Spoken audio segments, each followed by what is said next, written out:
because we had to shoot episode 3 first, because this guy always wants to direct. So no, 5, this jerk. It's great. I'm excited about it. My big thing, and I told some of you guys in Boston and in New Jersey, but it feels kind of scary again. And now we're working with James Marsters and Charisma Carpenter. Yeah. Spoiler alert. We know. As they're coming to and from set. Yeah, maybe I shouldn't have said that. I think I can say that. Yeah. I didn't say that, I'm pretty sure.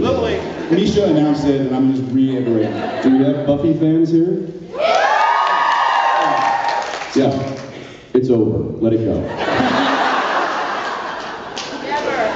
And it was funny to hear stories because I was on Gilmore during the final seasons of Buffy, and so I met here and there, and it was obviously a bigger show on the network when Gilmore Girls was starting, and so I kind of met them, and so hearing about their work hours, and I'm always bitching about like 12, 14-hour days, whatever it is. He's like, no, we run 14, 20-hour days regularly. He said they refer to the show as Buffy the Weekend Slayer. That's what the actors so many weekends they work. That's just, I can't imagine. So it's cool. It's cool to work with other actors who understand the genre. As always, like when we got Jewel on the show for your episodes, it's cool to have other actors, and I think it's nice for y'all guys. I feel like I'm telling you what's nice for y'all. It's nice for y'all, but it's nice for. It feels like it's nice for our core family to see Sam and Dean interact with other people that you fall in love with before other actors in the show. Yeah. Sure. I'm rambling, and now. How'd that go for you? When in doubt, just stop talking and start stop fanning. talking. And my hair's gradually drying. This is like my hair dryer. What episode are we? We're on 5, right? We're halfway through 5. Halfway through 5. Yeah. It's weird because normally you guys are kind of. How was directing? How was, yeah. I don't know. Oddly enough, I thought it was going to be easier the second time around, and it was just the opposite. I heard some really awesome evil laughter from over there. That was Ivan. It was the script was a little bit much more difficult this time. But it's really cool. There was a lot of flashbacks, so there was a lot of flipping back and forth. There was a lot of scenes. What's that? Spoiler alert, flashbacks. Flashback. Yeah. What? Great. Flashback to what? You know we're not gonna die.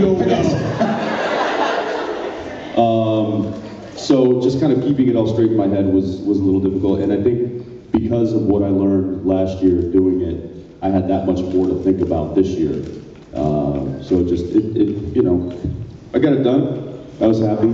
It's very challenging. I probably sprouted a few gray hairs. But, what? Shut up. I don't believe you. Thank you.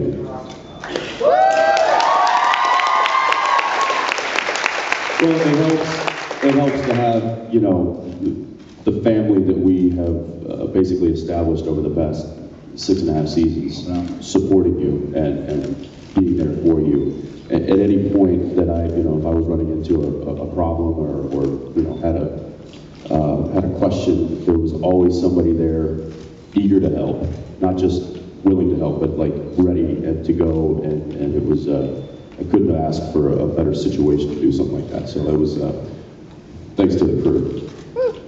No, come on, you guys are part of the crew.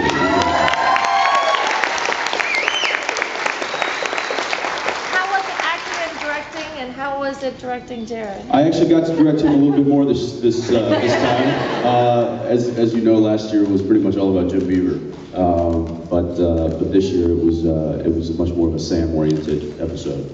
So it was, you know, here's the thing, when in that position, well, when I'm not at the director, because when we're just acting together, we're always kind of watching each other's backs as it is.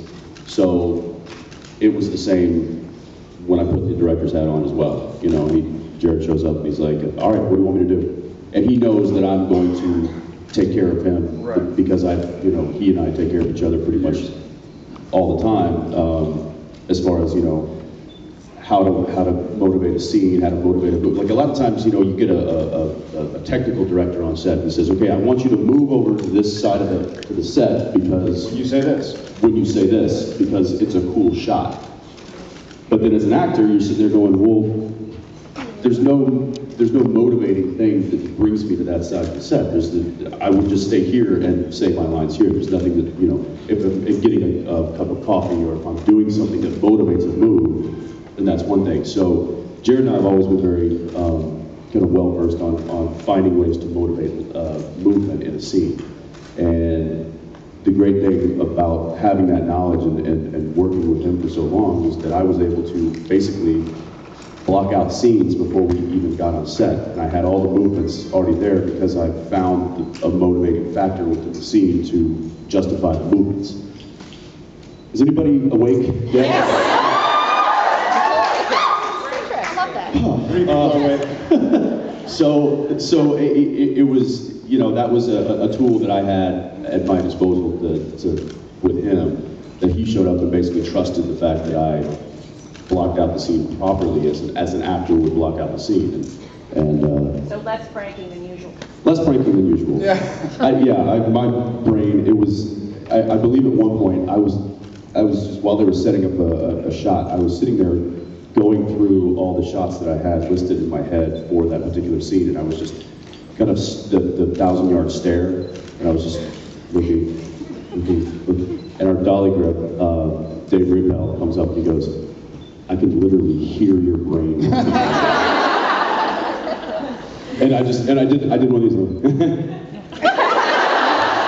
I mean, like, my brain was just going constantly, and it's difficult because as an actor, I only have. You confused me again, guys.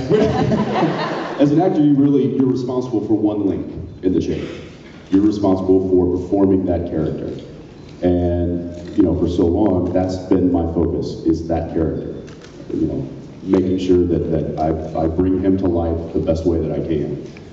Whereas a director, you have to think about that character, the other character, all the characters. You have to think about lighting, the lighting. You have to think about the direction. You have to think about how the audience is going to interpret this. You have to think about movement, the music, the story arcs, the height, the highs and the lows of the scene. So it's a lot to think about, and I realized that more this time of how much I enjoy just being an actor. But I also really enjoy the challenge of directing. So there you go. That's my long spiel. Thank you. And on that note, we're out of here. One more note, just because I just thought of it because my wife made me laugh earlier this week. And we started having a discussion about, I forget what it was about, but the kind of, the idea of, there's a saying like better to beg forgiveness than ask permission. And she was like, is that what the animators are going to do is that what the animators are going to do to you when you and Jensen see the way they made y'all run? Have y'all seen how we run in the animated? It's like this.